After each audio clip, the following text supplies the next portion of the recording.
दीदी बहनी लगन आज हमरे छिनकुआ के पापा बम्बई से कमाई के आवत बाटे तहला लगन सोचत हो भाई आज काहे मोटकनवा खटिया बिछाई के बैठल बा दुआरवा पे का बताई बहनी लगन का करबे करिए अब हमें खुशी के मारे आज हमार मन एकदम उतला चाली भयल बाए घर में जात बाटी दौड़ के बाहरवा आवत बाटी यही के मारे कहली ले आ पलंगिया बिछाई के दुआरा बैठ के यही दुआरा पे बैठ के टुकुर टुकुर निहारी अपने छिनकुआ के पापा के आवता बहनी लगन भरा कवारी में थाई के कासी ले अपने छिनकुआ के पापा के और मां छिनकुआ के पापा देखले के बाद हम खुशी के मारे पागल हो जाएंगे वो कहां रह गई ने हमार छिनकुआ के पापा का बैठ फोनवा करे रहनी है कहां ने बस आवही वाला बाटी अच्छा ले फोनवा करके पता करे दी कहां पहुंचे हमार छिनकुआ के पापा कहे तो तनी मिठाई खाई ले ले आया बाड़ी आई वाली का हो हमार छिनकुआ पापा कहां रह गईला तू देखा खातिर नदन जियारा बेचैन भैला पाए का रे मटकनवा घर ते आवत बाटी का एकदम से दम पे दम फोन कैले बाटी एकदम से जियारा हमार कचुआई देली रख अच्छा फोन आवत बाटी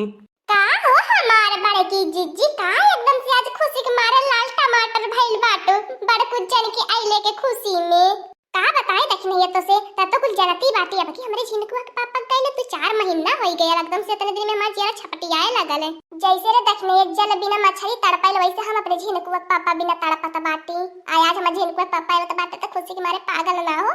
अच्छा या बैठ देखना या बैठो ए ललका बहिनी ई कहां तो दाबे पाव जाती बाटू अब बोलती नहीं बाटू हमने से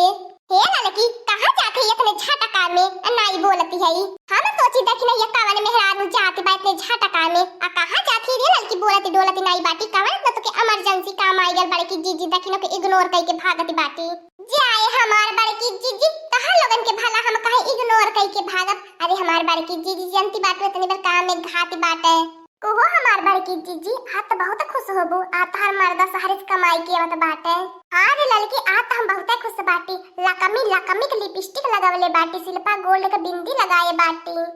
और हाउ जो नाई रहल ललकी फाउंडेशन पर सोनी के गिलका वाला उ लगावले बाटी ठीक है हमार बड़की जीजी देखना जीजी ताल पर बैठम जात बाटी काम से बहुत जरूरी काम से फिर वाई में दूसरे ताई को लाई बैठा वो हमार बड़की जीजी देखना जीजी ई के कर फोन बाजे लगल का हो बनवारी जी कहाँ आइला है तो हाँ वही पुण्य वाली आटा पे आई जाया ई तोहरे हम घरे रहली मोटकी भैया तो में रुआ जन बा यही बाछाई ले हले हम बतियावे लगली अच्छा ठीक है बा मैं तू आई गल बाटा हाँ वही पुण्य वाली आटा पर रुकल है हम आवत बाटी जैसे तैसे बहाना कह के मोटकनवा सुनत त नाही बाने नाही हो बनवारी जी नाही मोटकी सुनत बतानी हम आड़े आल बाटी घुसुकी के हमारे बिना तू कैसे 3-4 महीना गुजरलू हो कैसे रहलू है हमारे पागर तो हर चेहरा नाई छटपटात रहा ए बनवारी जी अब वही आई बने अपने पुण्य अड्डा पे तो वही बातचीत हुई तब बतावत बाटी तुम्हें कैसे हम 3-4 महीना गुजरली है कुहू हमार बड़की जीजी इला लकी कैसे बतियावत थी हो एकदम मुंह मोबाइल या डहारी के खुसुर फुसुर कुछ सुनाई नहीं देत बाय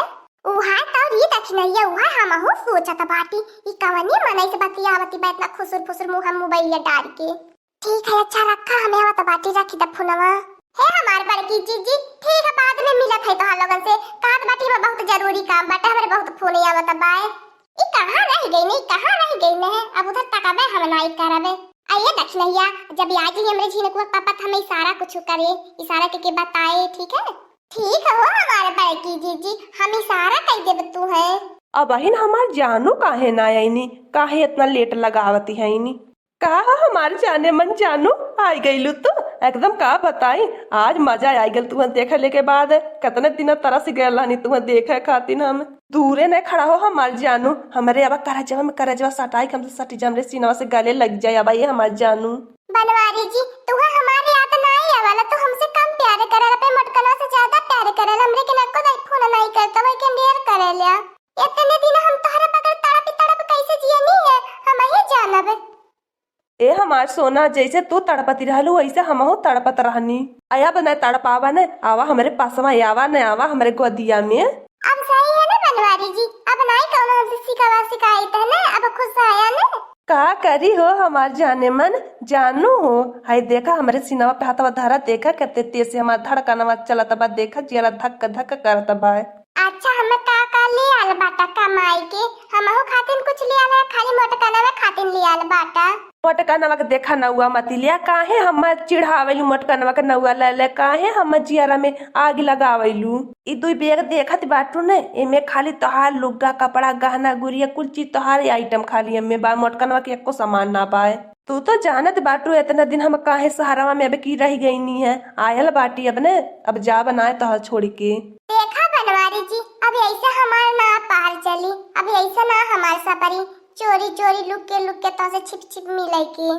जानता है हमार जानू, वैसे हम गौवा में बदलाम बाटी, अब ऐसे तू हमसे कोट मेरा जवा वाला बियाहवा कर लिया, काहे न चलता मंदिरों में अजू कई लेवल जाई। जब तक हमें जिंदा है तो काहे टेंशन लेती है, वही के मारे तो गया लाली कमाए। अब की कोर्ट मैरिज कह के तुम्हें खाली लेके रहबे त खाए पिए के चाही कि नहीं, तुहे नीक नीक खियाई बे, तुहे नीक नीक ओढ़ाई पहनाई बे। ये तना हमार जानो तो से हम प्यार हो गला, हमार दिल लगी गेल बा, का करे तोहरे बगैर हम जी ना पाई बे, तू ना मिलबा त हम मर जाबे। देखा है हमार जानू ऐसा नहीं बोला, नीक नीक बात बोला, शुभ शुभ बात बोला। देखा त बाटू सारे से होते पहले तोहार हम दर्शन कैली है। हाय रे मोरी मैया, हाय रे मोरे दादा, ये तो बड़की जीजी के साथ हवा बहुत बड़ी गद्दारी बेईमानी होती बा, बहुत दागाबाज होता बा हमारे बड़की जीजी के साथ हवा। अब जाए के पता चला लीला लकी के कामन कामा मारा हले, आज जान गइल की आवत बाटे, तब से देखा कैसे आए के जा लाज शरम एकरी अक्को पैसा कहाइए ना बा, जेके पैसा वाली देखै ले ओकरे ऊपर गिरी मरैले। त कहो हमार जाने में आज चलत बाटा, आज हमसे करबा मंदिर में बियाहवा के कोट मेरे जबा करबा। जानत बाटू हमार जाने में अब इन मोटकी भैंसिया के हाथी नंदनवा के पहले रास्ता मन से हटावे के परी। त कहिया तू हटाइबा, कहिया हमसे बियाह करबा, देखा कहत बाटी अब हम ऐसे ना सपरी, ऐसे ना हमार चले वाली बा। ये बड़की जिज्जी कहाँ मरी गई नी, हमरे पीछे आयावती है, कहाँ चली बसानी है, आयावती है अपनी अखियां से देख लेती रामलीला तो मजा आ जाती। हाय रे मोरे मैया, इतना बड़ा बड़ा अनर्थ होता बा हमरे गौवा में, लाला की गति देखी रहा, इतना बड़ा कांड करती बा। उधर हमने बड़की जिज्जी से मिलल लाई, मीठ मीठ बतियाई के देख ले, बड़की जिज्जी के मर्द के साथ रंग रलिया मनावती है। ये बड़की जिज्जी हो, ये बड़की जिज्जी कहाँ हो, बड़की जिज्जी इधर ही ना भाई हमार बड़की जिज्जी। आ भैले तक नहीं कोनो जानवर देख लेली का, देखती बाटे आज हम जिनको पापा कमाई के बात बाटे, खुशी के मारे हम देख यहां चली ले अपने जिनको पापा के रही लखाए। कोहू हमार बड़की जिज्जी तो एकदम आधारी भग चौधारी बाटू, तू है सामानवा नहीं कुछ लौकत बा,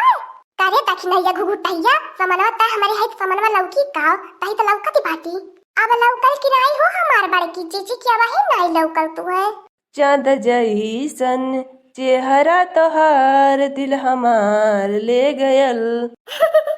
तू जानू का है बताई, एकदम से का एकदम तोहरे ऊपर एकदम लट्टू फिदा होई गेला बाटा, जितना तू हमसे नहीं प्यार करत हो बने ओते कई गुना हम तोहसे प्यार करीला। देखा तोहर आँखिया कितनी निक लागती बा, और तोहर बारौनिया सेट करवावली है, वो देखा कितना निक लागत बा। मोटकी भैंसिया कितनो तैयार हो जाले, लेकिन तैयार भइले बात अवर जैसे चुराइल लागइले। देखत हो हमार बड़की जिज्जी खब तैयार होती रहलू है, खब तैयार भइलू फाउंडेशन मेकअप लिपस्टिक लगाई के देख ले बड़कू जन के करे ऊपर मरत मिटत बाटे। का बताए जानू हमार, तू हमें छोड़ के कत्तो चल जाला ना, हमार जियारा ना लगत, तनको दिले कत्तो ना लगत, हमार मना करल ना ऐसे हरदम तोहरे बाहों में तोहरे गोदी में हम ऐसे बैठल रही। सुनी लहो हमारा बड़की जिज्जी, अगर कोनो उपाय नहीं करबू तो वैसे तोहरे मारते के गोदी में बैठल रही, अब तू चलबू घर का नौकरानी बन के झाड़ू पोछा कपड़ा लत्ता सबका कचरबू ना वही धोइबू सबके। आ जरूरत पड़ले हो हमार बड़की जीजी, ललकी के तुहे गोड़ो दबावे के परी, मुड़ो दबावे के परी, ललकियों का कपड़ा लत्ता कचारे के परी, का करबू मर्दिस मजबूर हो जाबू, जो तोहर मर्दा कहीं उतना करे के परी। कैसे रे दक्षिणा ये कैसे करे के परी, नानी के ठेका ठेका मार के घर में से निकाल देबे। देखा जानू हमसे पक्का वाला बियाह करे, कच्चा वाला बियाह ना कोट मैरिजवा वाला करे के बाय। हां रे ललकी हां, काय मर्दन से करे बिबिया, कैले हमारे मर्दा तो के मिलल लाज या रानी मोरी जौने पतरी में खैली वही पतरी में छेद कैली ते। तू हैरान काहे होती हो हमार जानू, तू तन को चिंता न लिया, वो मटकी भैंसिया से हम डराई जाब का। अब की जानत बाटू इतने महीना कमाए के पैसा से बटोर के लेके आल बाटी एना रास्ता से हटावे खातिन, तू है अपन बीबी बनावे खातिन। ए थी नकुआ का पापा, इहे तोहार गुण रही ने, मारा बा जब ने तू आहार डाले वाला के नहीं मिलियो, तोरे किया ढोला पर जइए रहनी है, क्या ना पूछी, जनी नानी है ने इहो नहीं त पूछी है, ओई खटिया पे चिल्ला बा के आहार नहीं दरवैया मिली, एक गिलास पानी नहीं देवे के मिली। जाए हमार बारू जने ई तोहार ते आदत ही नहीं निकी बा, हमरे बड़की जीजी में का खराब भी बा, जन तू मारे के 75 की मेहनत हुए चाहैनी। बाय मटकी भैंसी हमरे जानू की नाही देखा ही कितना हल्लुक पातर बाटी ने गोदिया में ले था कितना मन का ऐसे दिन रतिया उन्हें अपने अकवारी में भर ले रही। ए चिनकुआ पापा देखा जितना खुश हम रहनी ने तोहरे आइले पे आज जाला ई देख के ने उतने तकलीफ ही होती बाय मन करा तब दुई लात मारी छटा के जदुनो जानू जाना ते हमार बाई की जीजी शुभ काम में देरी काहे करत बाटू दाई दे तूने एक दूध दूध लाते जाए दे दखिनैया ई हमार मरद हम कहियो पर मेहरान जन बहना कइले दाई जरा का पूत नहीं थे जाए दे दखिनैया चलो से चलो हमसे ही कुली देखी नहीं जाता बा अब हम जब तक जवान बा बलवरिया तब तक भुजाई ले इधर उधर रंग रलिया मनाई ले जब बुढ़ाई तो हमरे लगा भाग के आई तो जाने ले दखिनैया भुलावा थोड़ी नहीं दीना तब हम हो तो लात मार के भगाई विधरों से। हाँ दोस्तों आज का कार्टून कॉमेडी वीडियो यहीं तक था। आगे का कार्टून कॉमेडी वीडियो देखने के लिए हमारे चैनल को सब्सक्राइब करिए। हमारे चैनल का नाम है दीदी कार्टून ऑफिसर। और हाँ दोस्तों हमारे वीडियो को ज्यादा से ज्यादा शेयर करें, लाइक करें, बेल आइकन को दबाना मत भूलिएगा, सब्सक्राइब करना तो बिल्कुल मत भूलिएगा। और हमारी कार्टून कॉमेडी वीडियो देखने के लिए आप सभी को धन्यवाद।